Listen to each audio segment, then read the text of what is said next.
नमस्कार दोस्तों, इस वीडियो में बात करने वाले हैं फोर स्ट्रोक के ऑटो साइकिल के बारे में। यानी कि जो हमारा फोर स्ट्रोक का जो साइकिल चलता है उसके अंदर जो पीवी डायग्राम बनता है वो कैसे बनता है। यानी कि जो फोर स्ट्रोक की कार्रवाई होती है उसके अंदर जो ग्राफ है हमारा कैसे कंबुशन हो रहा है, कैसे सेक्शन के दौरान कैसे ग्राफ, यानी जो उसके प्रेशर है, यानी जो उसका दबाव दाब है उसके अंदर कैसे चेंजिंग होता है, यानी कैसे इंक्रीज होता है, कैसे डिक्रीज होता है। इस वीडियो में हम बात करेंगे इसी के बारे में। हम सभी जानते हैं कि जब फोर स्ट्रोक इंजन होता है उसके अंदर चार कार्रवाई होती है। यानी कि फोर स्ट्रोक के अंदर क्या होगा, नंबर एक सक्शन होगा, नंबर एक सक्शन,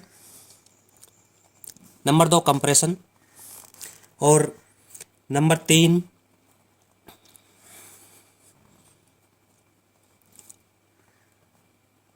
कंप्रेशन।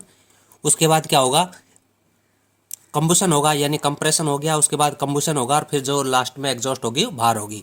तो इसी फोर स्ट्रोक के अनुसार हमें इसका जो दाब है उसके अनुसार इसका चेंजिंग बनाएंगे कि कैसे करते हैं। सबसे पहले इसके डायग्राम को दर्शाने के लिए मैंने डायग्राम बनाया है कि इसको कैसे सोल्व करना है।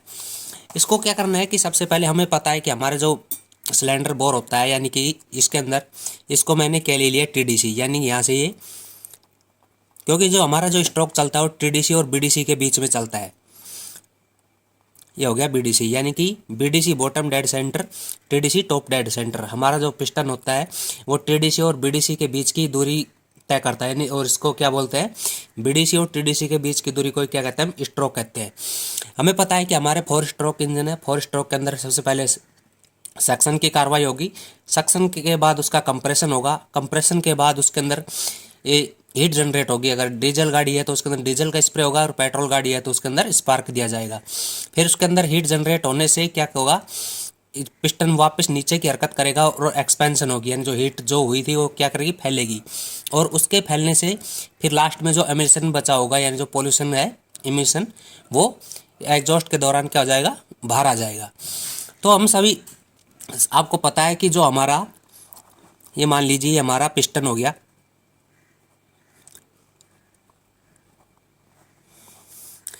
ये मान लीजिए टीडीसी,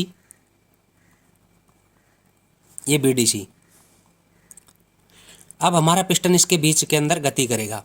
तो जब सबसे पहली कार्रवाई अगर सक्शन होगी तो हमारा क्या करेगा, टीडीसी से बीडीसी, यानी कि ऊपर से क्या होगा, पिस्टन नीचे की तरफ आएगा। यानी कि जब पिस्टन ऊपर से नीचे की तरफ आएगा तो हम इसका ग्राफ देखेंगे तो ये किस प्रकार से आएगा, ये एक सीधी लाइन के अनुसार। यानी कि जब सेक्शन की कार्रवाई होगी तो यहाँ से लेके ये यहाँ तक आ जाएगा।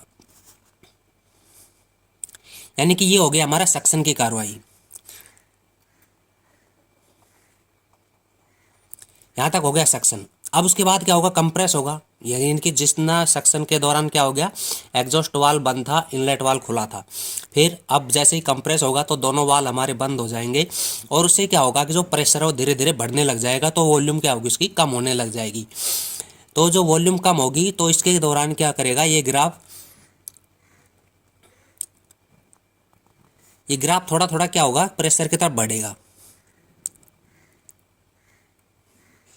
यानी कि प्रेशर की तरफ यहाँ तक बढ़ेगा। ये यहाँ पे जब हमारा सक्शन हो रहा था तो उसके बाद जो हमारा कंप्रेशन हो रहा है, यहाँ पे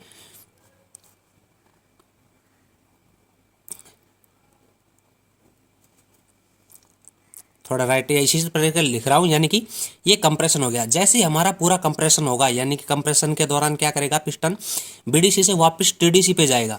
लेकिन ये पूरा टीडीसी पे ना पहुँचने से पहले इसके अंदर क्या कर दिया जाता है, या तो फ्यूल का स्प्रे कर दिया जाएगा या फिर उसको क्या होगा कि स्पार्क प्लग दे दिया जाएगा। तो यहाँ पहुँचने से पहले ही तो इसके अंदर जैसे स्पार्क दे दिया जाएगा या डीजल स्प्रे, तो इसके अंदर ये होगा इसका कम्बुशन। और ये कम्बुशन इतना होगा कि ये यहाँ से अचानक इसका प्रेशर और बढ़ जाएगा, क्योंकि दोनों वाल्व बंद है। और दोनों वाल्व बंद होने से ये यहाँ तक हो गया आपका। यानी कि जो आपका जो ये था ये हो गया कम्बुशन। यानी कि अचानक जब इसके अंदर आग लगी तो ये जैसे ही हुआ तो क्या होगा, कम्बुशन।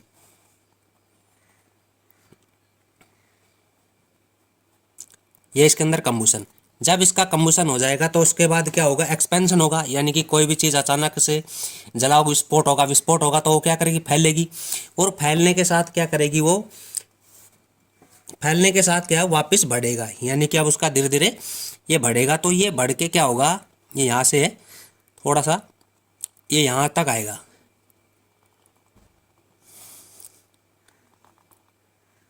यहाँ तक। ये हो गया एक्सपेंशन, यानी कि वो फैल रहा है।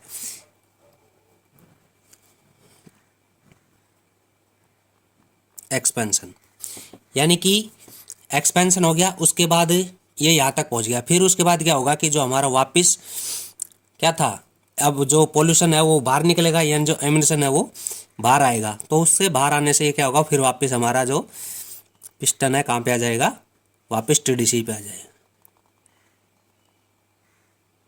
ये लो, ये था दोस्तों आपका पीवीड, यानी 4 साइकिल स्ट्रोक इंजन है। उसके दौरान जो हमारा प्रेशर और उसके वॉल्यूम के अंदर क्या सीक्वेंस आता है, यानी कि क्या चेंजिंग होता है, जो उसी का ही ये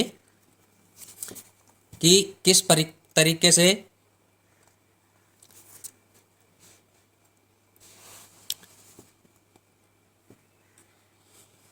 यानी कि सबसे पहले हमने क्या किया, आपको सभी को पता है कि जो हमारा पिस्टन है वो टीडीसी और बीडीसी के बीच के मूव करता है। 4 स्ट्रोक इंजन है तो 4 कार्रवाई होगी, सेक्शन होगा, कंप्रेशन होगा, पावर होगी और एग्जॉस्ट होगा।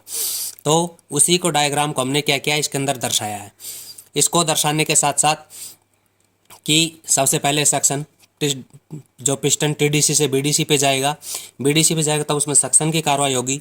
जब हमारा क्या होगा, एक वाल्व इनलेट वाल्व खुला होगा, एग्जॉस्ट वाल्व बंद होगा। फिर जैसे कंप्रेशन की आएगी तो दोनों वाल्व हमारे बंद होंगे और धीरे धीरे वॉल्यूम कम होती जाएगी और प्रेशर बढ़ता जाएगा।